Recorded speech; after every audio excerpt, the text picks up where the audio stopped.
1, 2, 3, 4, well, what, 8 books? Actually, it's 11. We're kind of sharing the load here. Well, what's going on? Why that many books? Just all my managers, my management team. From where?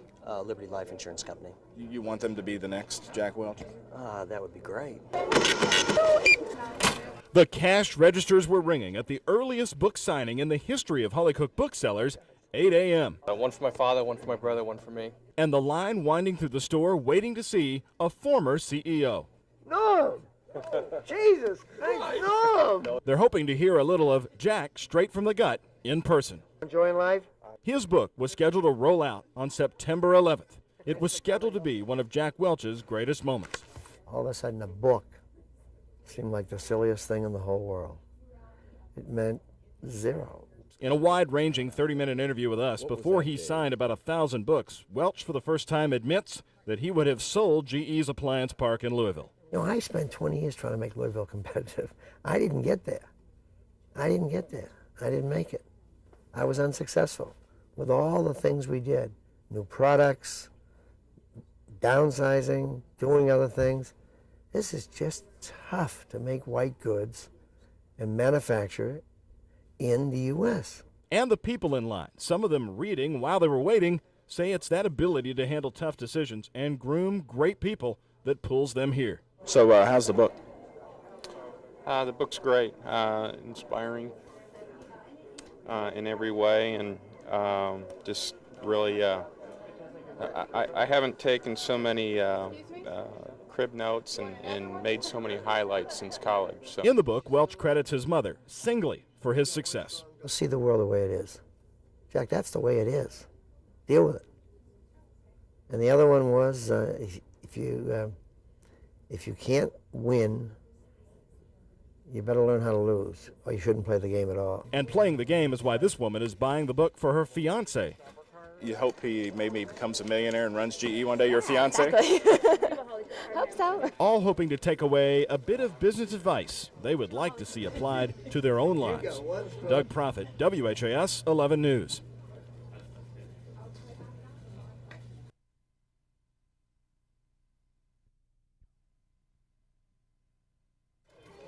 Good morning and welcome to Holly Cook Booksellers. They lined up before 8 a.m. One for my father, one for my brother, one for me.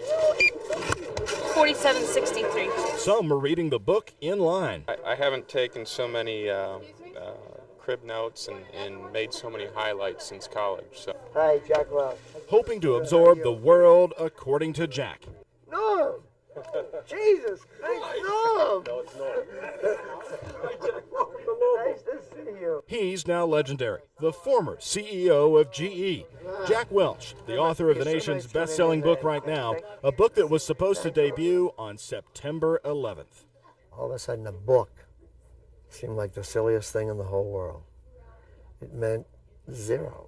Often voted as the most admired CEO in America, people here hope they can spread that business success to their loved ones. Thanks a lot. Just his intelligence. I mean, he's just, of course, my husband thinks he's about the smartest businessman he's ever heard of.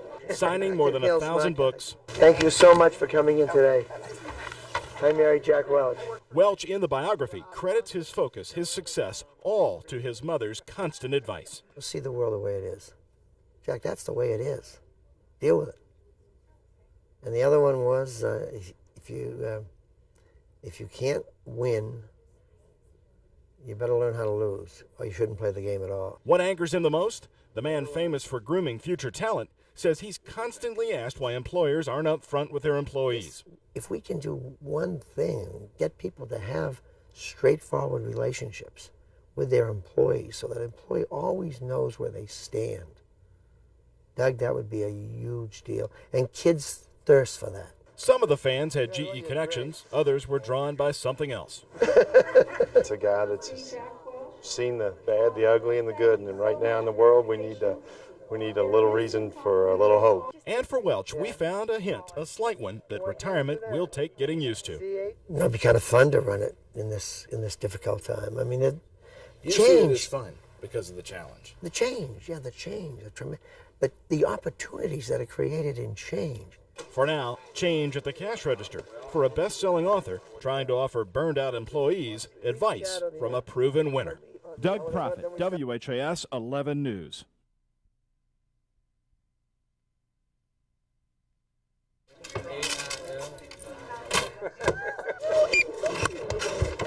Thanks a lot.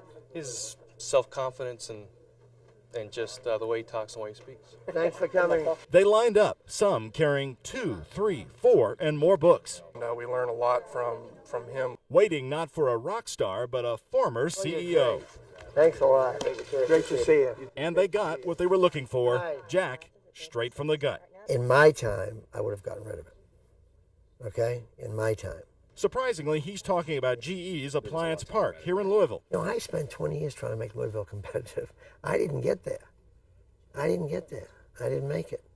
I was unsuccessful. So why didn't he sell it? Because it's a flagship brand. It is our face to the consumer.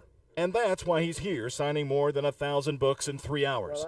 That kind of tough talk followed by action made him the most admired CEO in the country. You went through so much turmoil at GE over the years. Why do you like this guy still? He made a very good retirement for me. He's done really great, and I'm happier than I've ever been with the retirement. So Even through the tough times, you still like this man. Yes, I sure do. And I want to find out all about him in the books. The future of appliances and GE is now in the hands of Welch's hand-picked successor, Jeff Immelt. Are you going to be calling him a lot? No. You won't be involved? Never. You won't say, hey, man, that idea stinks? Oh, Jesus, no. Never once. Everyone here is looking for wisdom to avoid mistakes. So is Louisville's shot at the NBA one of those? He says evaluate where the sport is headed. Television coverage, recognition. You got to have I'll tell you one thing.